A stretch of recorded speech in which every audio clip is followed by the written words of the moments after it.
প্রশ্ন না করলে আমি কেমনে যাই?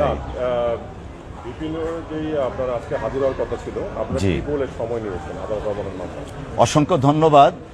আপনারা জানেন ঢাকা বিশ্ববিদ্যালয় প্রাচ্যের অক্সফোর্ড খ্যাত এই ঢাকা বিশ্ববিদ্যালয়ের সর্বশেষ নির্বাচিত ভিপি এদেশের চলমান আন্দোলনের অর্থাৎ গণতন্ত্র পুনরুদ্ধার, মানুষের ভোটাধিকার পুনরুদ্ধার এবং সংবিধানে আমাদের যে মৌলিক অধিকারগুলো আছে সেই অধিকারগুলা সুরক্ষার জন্য চলমান যে আন্দোলন চলছে সেই আন্দোলনের একজন অন্যতম রাজপথের সাহসী নেতৃত্ব এবং যিনি তরুণ প্রজন্মের কাছে অত্যন্ত সমাদৃত সেই জনাব নুরুল হক নূর সাহেব গত 7ই ডিসেম্বর রাজপথে একটা বক্তব্য দিয়েছিলেন।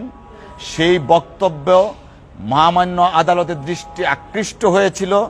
তৎপ্রেক্ষিতে গত 17ই ডিসেম্বর 2023 সনে ওনার উপর একটা রুল ইস্যু হয় এবং নূর সাহেবকে 17ই জানুয়ারি 2024 ইংরেজি তারিখে মহামান্য আদালতে উপস্থিত থাকার জন্য নির্দেশনা দেওয়া হয়। জনাব নূর সাহেব নির্বাচিত ভিপি ছিলেন এবং এদেশের মা মাটি মানুষের রাজনীতি করেন, ঠিক তেমনিভাবে তিনি আইন এবং আদালতের প্রতি বরাবরই শ্রদ্ধাশীল এবং সেই শ্রদ্ধা জায়গা থেকে তিনি মহামান্য আদালতের নির্দেশনার প্রেক্ষিতে তিনি 17ই জানুয়ারি আদালতে উপস্থিত ছিলেন। পরবর্তীতে আবারও আদালত নির্দেশনা দিয়েছিলেন 15ই ফেব্রুয়ারি ওনাকে উপস্থিত থাকার জন্য এবং ব্যাখ্যা দেওয়ার জন্য।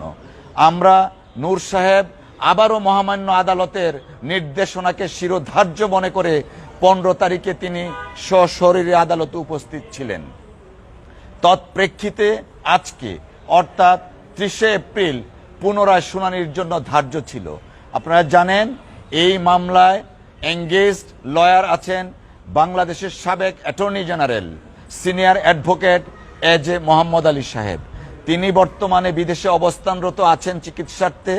আমরা মহামান্য আদালতের কাছে সময়ের প্রার্থনা করেছি, যেহেতু এই মামলার সিনিয়র অ্যাডভোকেট জনাব এজে মোহাম্মদ আলী বিদেশে রয়েছেন। মহামান্য আদালত আমাদের প্রার্থনা মঞ্জুর করেছেন এবং আগামী 28শে মে এই মামলার পুনরায় শুনানির দিন ধার্য করেছেন এবং সেই দিনও জনাব নুরুল হক নূর সাহেবকে সশরীরে আদালতে উপস্থিত থাকার জন্য নির্দেশনা দিয়েছেন। অসংখ্য ধন্যবাদ।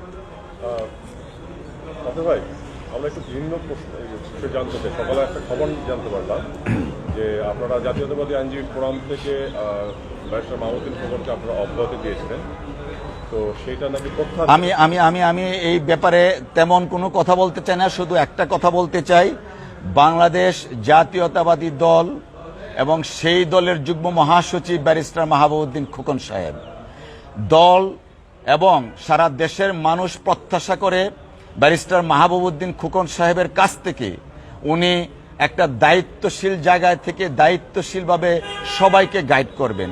এই ব্যাপারে আমি আর অন্য কিছু বলতে চাই না। অসংখ্য ধন্যবাদ।